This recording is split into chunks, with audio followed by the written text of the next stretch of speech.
টাকার ছড়াছড়ি শ্রীলঙ্কাকে হারিয়ে সব পুরস্কার জিতে নিল বাংলাদেশ।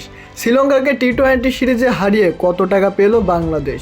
প্রিয় দর্শক, শ্রীলঙ্কার বিপক্ষে 3 ম্যাচের টি-20 সিরিজের প্রথম ম্যাচে হারলেও পরের টানা 2 ম্যাচেই জয় তুলে নিয়েছে বাংলাদেশের টাইগাররা।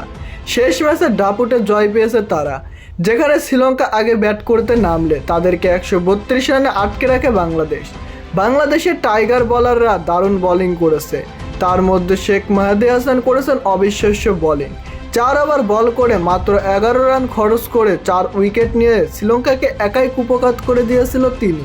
শ্রীলঙ্কানদের দেওয়া 133 রানের টার্গেটে বাংলাদেশের তানজিদ তামিমের ঝোড়ো ব্যাটিংয়ে দারুণ দাপটে জয় পেয়েছে।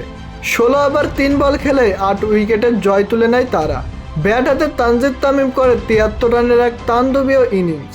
3 ম্যাচের টি-20 সিরিজের প্রথম ম্যাচে হারলেও পরের টানা 2 ম্যাচে জয় তুলে নিয়ে 1-2 ব্যবধানে সিরিজ জিতে নিয়েছে বাংলাদেশ। আর এই শেষ ম্যাচে দারুণ বোলিং করে ম্যান অব দ্য ম্যাচের পুরস্কার পেয়েছেন শেখ মেহেদী হাসান। ম্যাচ সেরার পুরস্কার হিসেবে তিনি একটি ট্রফি পেয়েছেন। এছাড়াও রয়েছে আরও বেশ কিছু পুরস্কার।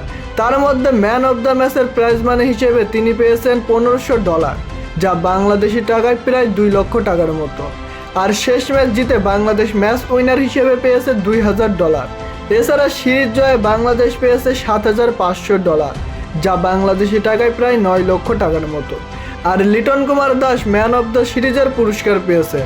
মোট কথা, এই ম্যাচে জিতে বাংলাদেশ প্রায় সব পুরস্কার জিতে নিয়েছে, কোনো পুরস্কার পায়নি শ্রীলঙ্কার প্লেয়াররা।